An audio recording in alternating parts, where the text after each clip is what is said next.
every 40 years, like clockwork.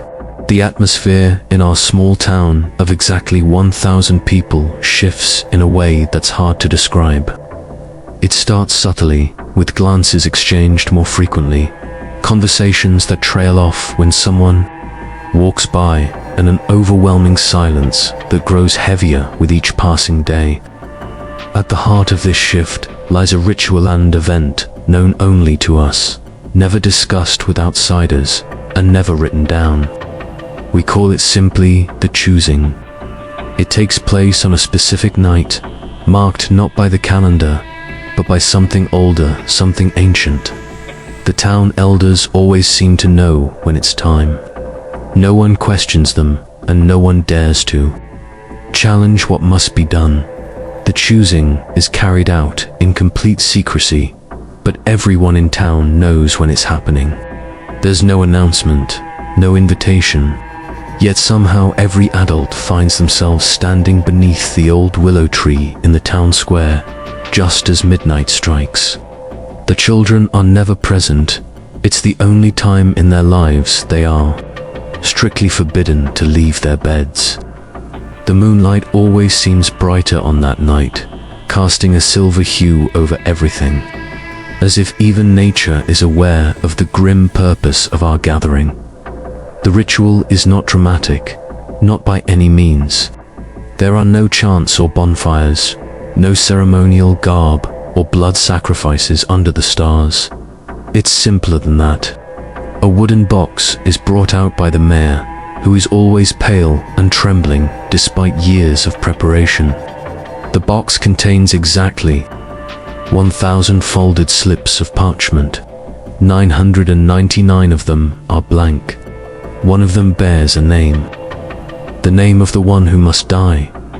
Everyone reaches into the box, one by one, drawing a slip in silence and stepping back. You are not allowed to open it, they're not in front of anyone. You take your slip home and open it in private. If it's blank, you breathe the quietest sigh of relief and destroy the paper. If it contains a name, you pray it isn't yours. If it is, you don't speak of it. You don't scream, you don't run. The next morning, everyone knows who it was. Somehow, without a word being said, the knowledge spreads through the town like smoke. The person marked for sacrifice is left alone. Their friends avoid them. Family members mourn them in private, but treat them as if they are already gone. The unlucky one carries on for 3 more days, walking the streets like a ghost, watched but untouched. No one interferes, no one offers comfort. We've all been raised to accept the rule without the sacrifice. The town will fall. There's something sinister in how fast the town forgets the chosen one after it's over. Their belongings disappear. Their home is cleaned out. Records vanish. Photographs are altered. It's as if the person was never born, never existed. No memorials, no funerals. Only an empty chair at the town's annual gathering, which is quietly removed before the following year. Children grow up never hearing the name. It becomes a hole in history no one dares to fill. No one ever leaves town to escape the ritual, not even those who draw the marked slip. There are stories, old ones, about people who tried. The stories always end the same way. The person returns, but not as themselves. Sometimes it's in pieces. Sometimes it's just their shadow that comes back. And sometimes, if you walk past their old house at night, you might still hear them screaming. It's said that whatever power demands the sacrifice doesn't tolerate disobedience. People outside our town think we're just another quaint, quiet place tucked in the hills, with flower beds and picket fences and summer fairs. They don't know what lurks beneath that peaceful surface, what we've had to do to maintain the illusion. They don't see the dread in our eyes when we count the years. They don't hear the silence that follows a choosing. And they'll never understand why none of us ever talks about the missing. Even I sometimes forget their faces, their voices. That's part of the ritual, to forgetting. Like some force is wiping our memories clean, replacing them with an uneasy calm. But that night, every 40 years, it all comes rushing back. The fear, the weight of 1,000 silent prayers, the knowledge that it could be you. One slip of paper in a box, one name among 1,000, one soul to keep us safe. Once the name has been drawn, the person chosen doesn't die immediately. They are given 3 days. 3 days of strange silence from the rest of the town. 3 days to accept their fate. 3 days to prepare for whatever end awaits them. No one truly knows what prepare even means. It's not like they're offered a guidebook or any official instruction. The town just ... expects them to come to terms with it. That's the word people use, terms. As if surrendering your life to something unknowable can ever be so neatly packaged. During those 3 days, something happens to the chosen. It begins subtly, barely noticeable to outsiders. A change in the way they move, the way their voice sounds. Their eyes stop focusing properly, like they're looking through the world instead of at it. Then come the physical signs. First, a small mark somewhere on their skin. It always starts as a faint red dot, like a burn that never quite heals. Within hours, it spreads into a shape that no two people describe the same way. Some say it looks like twisted vines. Others insist it resembles ancient writing. A few even believe it pulses under the skin, like something alive. No doctor in town will examine these marks. Even asking is a mistake. Once, long ago, a young nurse tried to photograph one. She disappeared the next day. All that was left was her camera, shattered into pieces, and a smear of red across her kitchen floor. Since then, no one's tried. Again, we simply accept that these marks are the sign of the claimed. And once they appear, they grow darker by the hour. The chosen are not held captive. They're free to walk around town. They can visit the diner, go to the park, even attend church services, but everything feels off. People no longer make eye contact. Friends cross the street to avoid them. Doors lock as they approach. It's as if the whole town becomes a living organism working to isolate them, pushing them toward solitude. Only animals seem unaffected. Dogs still wag their tails. Birds still perch nearby. Cats sometimes even follow them. Some believe animals don't recognize the curse. Others think they're mourning. No one has ever tried to stop the process. That's what makes it so haunting. You'd think that in a community of 1,000 people, someone would rebel. Someone would cry out that it's wrong. But after generations of this ritual, it's been drilled into our bones. This is the price of peace. Every old-timer can point to a year when the ritual didn't happen properly, when someone resisted or tried to run. And every one of those years ended in disaster, plagues, fires, sudden deaths, earthquakes. Even skeptics go quiet when those stories are mentioned. Whether they believe or not, they don't argue. And so, the chosen live their final hours in limbo, neither fully alive nor yet dead. They often stop speaking altogether, not because they're mute, but because their words feel like they no longer belong here. I remember seeing one girl, selected during the last cycle, sitting alone on the edge of the woods. She was humming to herself, drawing patterns in the dirt with a stick. When I tried to speak to her, she looked at me not with fear or sadness, but with a kind of distant curiosity, as if I were already fading from her world. I didn't say another word. I just left. On the third day, something always changes in the weather. Even if the week's been sunny, clouds gather. The air becomes heavy. There's a stillness to the trees, like nature itself is waiting. Then, at sundown, the chosen vanishes. No one sees it happen. One moment they're there, and the next they're gone.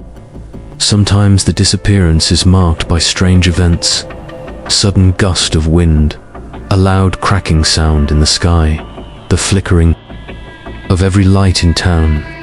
But more often than not, it's quiet, uneventful, the kind of ending that creeps up and whispers, rather than screams. Their homes are sealed immediately. Town officials remove everything inside. Some items are burned. Others, we don't know what happens to them. We're not allowed to ask. Their names are never spoken again. Their faces begin to blur in our memories, as if some forces intentionally erasing them. Within weeks, newcomers to town don't even know anyone disappeared. They feel no difference, no gap, because there's never more or less than 1,000 of us. Never. And yet, despite all of this, no one leaves. No one dares. We grow up knowing that our name might be pulled from the box someday, that the mark might appear on our skin.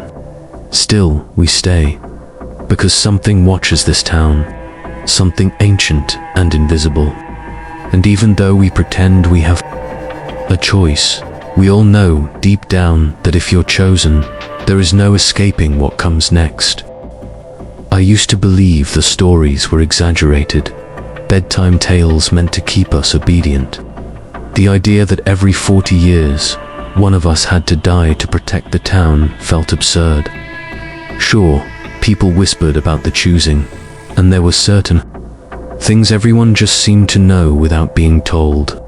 But it didn't feel real, not truly, not until my older brother's name was drawn. That moment changed everything for me, shattered the illusion, and replaced it with a cold, suffocating truth. He came home the night of the choosing, looking pale, the slip of paper clutched tightly in his fist. He didn't say a word. I didn't need him to. I knew his eyes looked through me, like he was already halfway gone. Our parents sat in the living room, stiff and silent, avoiding his gaze. I waited for them to scream, to protest, to say something, anything but. They didn't. My mother just stood, walked slowly to the kitchen, and began boiling water for tea like it was any ordinary night. My father didn't even look up from his chair. That was when I realized they knew this could happen, that they'd prepared for it, that maybe they had always known. My brother Tyler tried to stay strong. He acted normal for a few hours, made jokes, even helped me with homework, like he always did. But something in his smile had faded. It was brittle, like it might break apart with one wrong breath. By the next morning, the mark had already started forming on his neck. It was faint. At first a smudge of red beneath the skin, but I could see it crawling slowly outward like a frost spreading over a window pane. He wore a hoodie to cover it, but it didn't matter. Everyone knew. The town responded the way it always did, with silence. No one spoke to him. His best friend didn't show up to walk to school with him. The old lady who always gave him a cookie from her bakery turned her back as he passed. Doors shut when he walked by. No one would even acknowledge his existence. I couldn't understand it. This was Tyler. He helped shovel driveways in winter. He played Santa at the Christmas fair. He saved Mrs. Hammond's cat from a tree just last spring, and now they acted like he had become some kind of ghost. We still had 3 days. 3 days of quiet dread and unbearable tension. Tyler tried to hold it together. He played his guitar, sat with me in the evenings, told me stories we used to make up when we were kids. but there was a hollow in his voice. Sometimes I'd catch him staring into space, eyes unfocused, like he was already somewhere else. Wanted to ask him what he was thinking, but I couldn't bring myself to. He didn't need fear from me, too. On the second day, he tried to leave town. I didn't find out until later, but apparently, he made it to the woods before the ground beneath him cracked open. No one else saw it, just him. He came back shaking, his clothes dirty, the mark now pulsing with a dark, bruise-like color. He didn't tell our parents what happened. He just went to bed and didn't speak for the rest of the night. The third day was the hardest. He wouldn't eat. He wouldn't move from the porch. He sat there from sunrise to sunset, staring at the horizon. The sky had taken on a strange hoar, reddish tint, like a warning. Birds stopped flying overhead. The air felt still, thick. I stood by the window, watching him, not knowing what to do. I wanted to scream at someone, beg the mayor, demand that we fight back, but no one would listen. No one ever listened. That night, he hugged me for the first time in years. He didn't say anything, just held on tightly, like he was trying to leave part of himself behind. Then he went upstairs to bed. I lay awake for hours, heart racing, listening to the stillness. And then, sometime after midnight, I heard the wind change. It came with a low hum, like a whisper just beyond understanding. I ran to his room. He was gone, no sign of a struggle, no blood, no clothes, just his guitar resting beside the bed. A single string broken. I screamed. My parents didn't move. I think they already knew.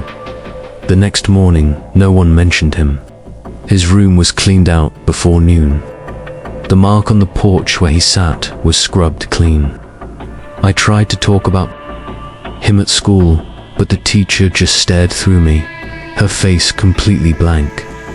His name was erased, just like the others, like he'd never existed. But I remember, I won't forget, even as everyone else moves on, even as the next choosing creeps closer. I remember the way he looked at me, the way the town turned against him, the silence that swallowed him whole. And I know now, the stories are real, and they're not finished with us yet. After my brother vanished, something inside me broke. I couldn't shake the feeling that none of this made sense, that there had to be more to the ritual than we were told. Everyone else seemed content to accept the cycle, another name, another sacrifice, another 40 years of pretending nothing happened. But I couldn't. Not after watching my brother waste away under the weight of silence. Not after feeling that strange, electric tension in the air the night he disappeared. So I started asking questions, quietly at first, testing the boundaries. Most people gave me the same reaction, a long stare, then a warning, let it go. But I couldn't. I began by visiting the town library. It was the logical place to start, the only place that might hold records going back far enough. I thought maybe I could find some old newspaper articles, journals, even myths that might explain where the choosing began. But when I asked the librarian for records from over 50 years ago, she paused, stared at me for a long moment, then told me they'd all been lost in a basement flood years ago. She said it with a strange smile, one that didn't reach her eyes. I didn't believe her. I asked if any microfilm existed. She said no. I knew she was lying. I began to notice things, the nod glances, subtle shifts in the behavior of people I'd known my whole life. Conversations stopped when I entered the room. Teachers changed the subject when I raised questions about the town's history. Even my parents seemed different, cold, on edge. I overheard my father on the phone one night, whispering, He's starting to look where he shouldn't. The next morning, they acted as if nothing had happened. But I knew they were afraid. And if they were afraid, I had to keep digging. I started sneaking out at night, roaming through places people rarely went. The old community center at the edge of town, the abandoned railway station, even the fields near the woods where the fog always settled too thick and too fast. That's when I met Mr. Alcott. He was one of the oldest people in town, lived alone in a crooked little house at the end of Lantern Street. Most people said he was crazy, but I remembered that he used to be a history teacher before he just stopped showing up one day. I knocked on his door late one evening, and to my surprise, he let me in without a word. His house smelled like dust and mildew. Papers were stacked in every corner, and strange symbols had been carved into his floor. He didn't ask why I was there. He just pointed to a chair and sat across from me. His eyes were pale blue, almost white, and when he finally spoke, it was with a voice full of rust. "You're not the first to question it," he said, "but you might be the last." I asked him what he meant, and he leaned forward, lowering his voice. "The choosing isn't just a tradition, it's a pact, an old one, older than the town. Something made a deal with our ancestors, and it's been collecting ever since." He told me stories that sounded like nightmares, how, in the earliest days of the town, people vanished without explanation, and crops failed no matter how hard they worked.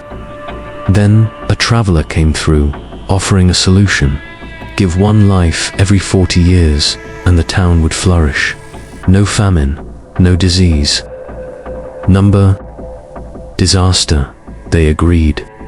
And they didn't know what they were agreeing to. I asked him for proof, and he laughed. "You think something that old leaves paper trails?" That night, I couldn't sleep. Something about what he said dug deep into my thoughts. I had to know more, so I did the unthinkable.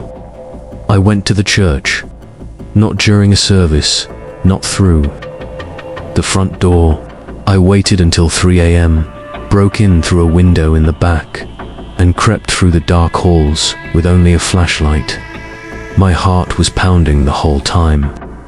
I didn't know what I was looking for, but I felt drawn, pulled toward the basement. The stairs were old, creaking under my weight. The smell was foul, like mold and copper. I found a locked door, and behind it, a small stone room that didn't match the rest of the church's layout. It was much older. The walls were carved with symbols similar to those I'd seen in Mr. Alcott's home. In the center of the room was a pit, shallow, circular, with scorch marks around the edges. And bones. So many bones. Human, animal, some that didn't look like either. I dropped my flashlight when I realized what I was seeing. This was no basement. This was where the sacrifices happened. Or maybe where something took them. I fled that night, sick with fear, heart pounding like thunder. The next morning, the pit was gone. The door sealed. The church locked tight. And I knew EY had seen something I wasn't supposed to. Something they'd spent generations hiding. I told no one, but ever since that night, I feel watched. Like something woke up when I opened that door, and it remembers me. The signs began to return exactly 39 years after the last choosing, like a clock ticking toward a quiet but inevitable doom. At first, it was subtle. Flocks of birds flew in strange, spiraling patterns over the school, and several were found dead on the pavement the next morning with their eyes missing. People whispered about the signs again, their voices low and fearful, like speaking too loudly would summon something listening just beneath the surface. The town veterinarian said it was a parasite. The local paper printed a vague article about changes in weather patterns. But those of us who knew, who remembered, recognized the warnings for what they were. Then came the red rain. It fell during a perfectly clear afternoon, just for 20 minutes. It wasn't a drizzle, but a heavy, thudding downpour that left cars stained, windows smeared with what looked like blood. Scientists from the nearest city were called in to test it, and by the time they arrived, the rain had dried to a crusted layer that flaked away like dust. The results came back inconclusive. No explanation. Some residents took it as coincidence. Others shut their curtains, refused to answer the door, and didn't leave their homes for days. But the older ones, they began to look at me differently. It started with glances. At the grocery store, I caught Mrs. Givens, the butcher's wife, staring at me from behind the bread aisle, her expression unreadable. The mailman, who had known me since I was a toddler, handed me letters with trembling hands. The pastor stopped shaking my hand after Sunday service. At first, I thought I was imagining it, that paranoia had taken hold, but it became too obvious to ignore. People were avoiding me now. They were preparing themselves, preparing for me to be chosen, because something, somewhere, had started. Whispering my name. I overheard them sometimes, conversations that stopped the second I entered a room. Sentences half finished and full of dread. My neighbor's kid called me the next one before his mother pulled him inside and slammed the door. No one confronted me directly. No one ever said the words aloud. But I could feel it building. The awareness, the anticipation. Every time. The breeze shifted and made the trees rustle in a certain way. I swore I heard it. My name carried on the wind. I tried to act normal. I went to work. I walked the dog. I smiled at people in the cafe, even when they refused to meet my eyes. But inside, I was unraveling. I remembered what happened to my brother, how he had slowly detached from the world in his final days. I wasn't ready to follow in his footsteps. I wasn't ready to vanish. I began looking for ways to stop it, to break the cycle somehow. I poured through every old journal I could find, every dusty book in the attic of the library, every rumor and half-truth Mr. Alcott had ever mumbled in his broken voice. Nothing gave me a solution. But one thing became clear. No one had ever tried to stop it. Everyone believed resistance was pointless. The town's silence wasn't just tradition, it was fear-driven obedience. But I couldn't accept that. I refused to be erased like the others, turned into whispers and smudged memories. I decided I would dig deeper. I would go further. There had to be a way to undo the pact. That's when the dreams started. They came in pieces, flashes of a dark forest, a massive figure with eyes like burning coals, and a voice that spoke in riddles. In one dream, I was standing on the edge of the pit I'd seen beneath the church. Except now, it was full of smoke and hands reaching upward. In another, I stood in the center of the town square, covered in red rain, while the townspeople chanted my name over and over with hollow eyes. I began waking up, gasping for breath, soaked in sweat, certain that something had entered my mind. Something that knew what I was planning. On the night of the final full moon before the choosing, I found a mark on my arm, small, almost invisible, but I knew what it meant. I didn't need to wait for the ritual to tell me. The town had already decided, or maybe it wasn't the town at all, maybe. It was something older, something beneath the town, choosing from its own list. I had 1 year left, 1 year before I disappeared like the others, unless I could stop it. I packed my things and made a map of every location where someone had vanished over the centuries. I marked churches, wells, abandoned barns, and even the old stone ring buried. In the forest, something links them all. A shape, a pattern, a message I haven't fully deciphered yet. But I will, I have to. Because this time, I refuse to be quiet. I refuse to be chosen without a fight. I may have 1 year left, but I won't spend it in fear. I'll spend it uncovering the truth. And if the town won't help me, I'll burn the secrets out of the earth myself.